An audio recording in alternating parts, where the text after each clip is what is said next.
Hi, welcome to Beet Guru. This is a free app for calculating and interpreting beet yields. A really useful tool for in-paddock data collection, calculation, storage. My name's Glenn Judson. I'm going to take you through quickly a how-to guide on how to use this.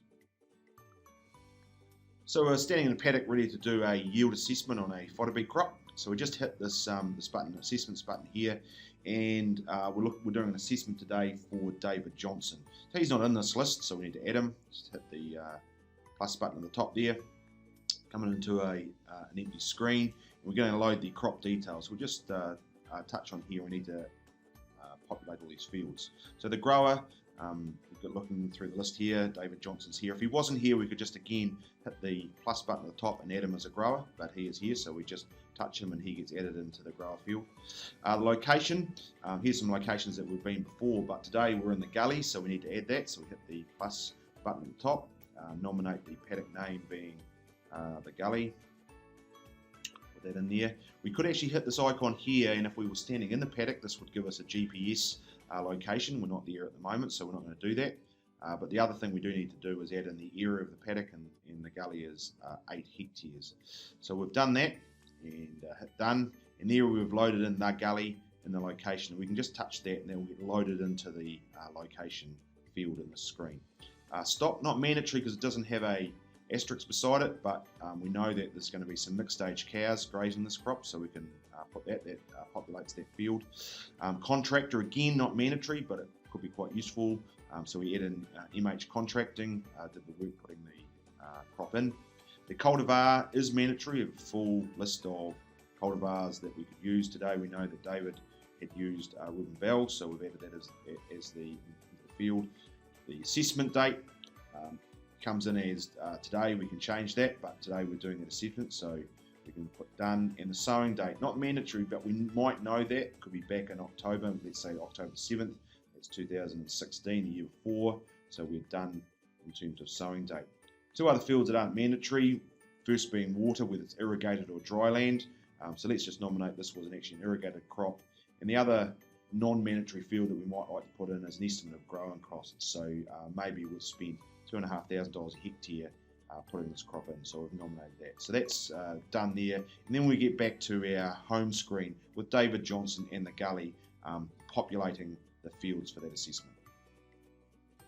So now that we've done the crop details, we now need to go and put in the dry matter and row specifications. So we go into this screen here, and the default setting for the row spacings is 0.5 and the measurement length is 4. So you need to go and check those in the paddock to make sure the row spacing is 0.5. Some of those drills are slightly smaller or slightly larger, just to make sure we've got those row spacings right.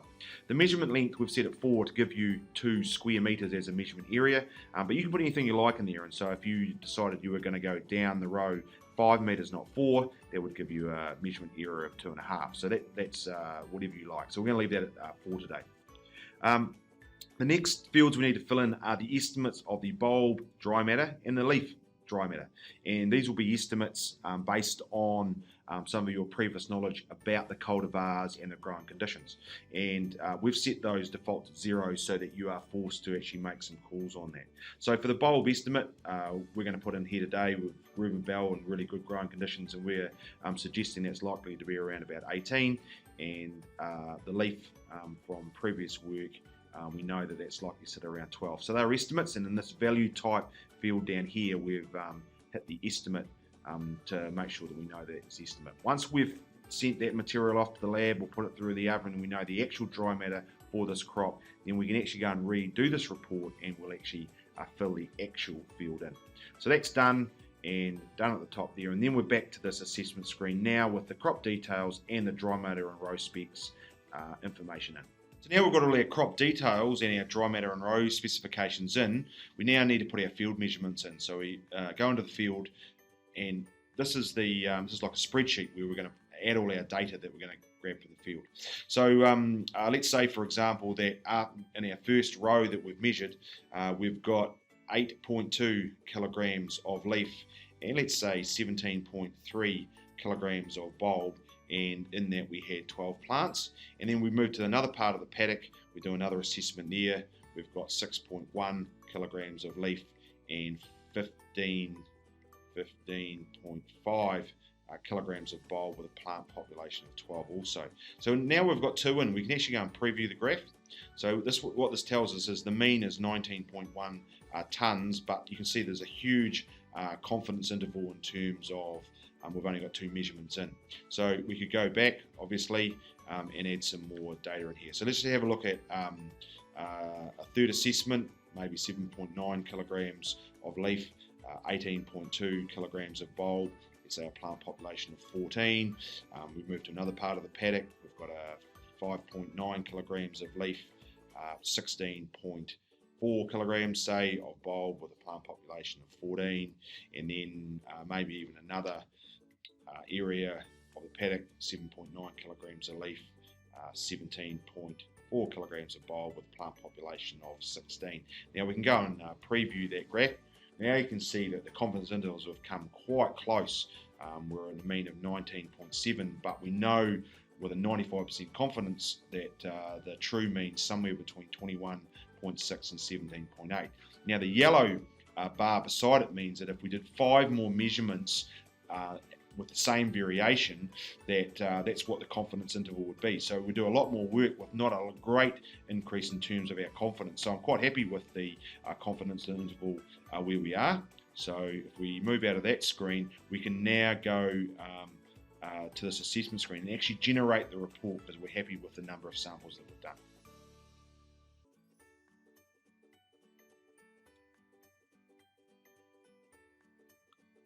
So now you've generated a report, you come to the report screen, and this is sort of a summary of all the information you put in. So let's just go through that. Crop details, those are all the details you put in, the grower, location, what stock's going to be down there.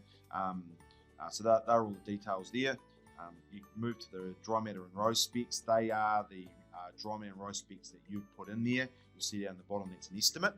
So they're there. Also give you the graph that you saw earlier with both the mean and upper and lower confidence interval in there. Also the raw measurements that you've placed in there, they're also available on the summary. Also the calculations, so they're the key numbers around the leaf and bulb yields and upper and lower confidence intervals and the coefficient of variation, the number of samples you've taken. So they're the key numbers from the report, and also interpretation in terms of that in written form. So once we've reviewed that report, happy with that, we're going to send that report. Really neat feature of this particular app is as you're driving out the gate, you can actually send this report to the farmer or to the rep or to the consultant. So if we hit that and go send report, we've got the grower, David Johnson, and the paddock, the gully. We can go in and add an email address. We'll also remember those, so we're going to email that off. We can also sort of stick a comment in there, great crop, shame we didn't get the last bit of irrigation on, etc. And then we can send that report.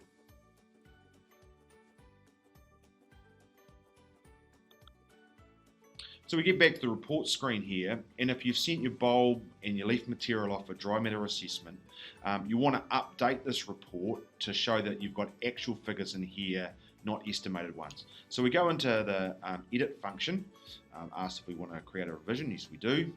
And then we go into the dry matter and row specs, and here we've got an estimate of 18 and 12. In fact, what we've found from the lab, that this is actually 17.5. And actually the leaf was a little less than 12, it was 11. And now we've got the actual figures in.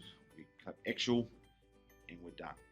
And if we then go back to the this assessment screen, we can now generate the report that's now got the updated measurements and generate the report. So another neat feature of Beet Guru is that you're able to download all your assessments into spreadsheet form, and you can do that by going to the website www.beetguru.com and following the instructions there. So that's been a really brief outline of how to use Beet Guru. It's a great in-paddock tool for data collection, for calculating beet yields, and also storing that information. It's a free app. It's operating on Apple's, Windows, and Android platforms, and we hope you enjoy using it.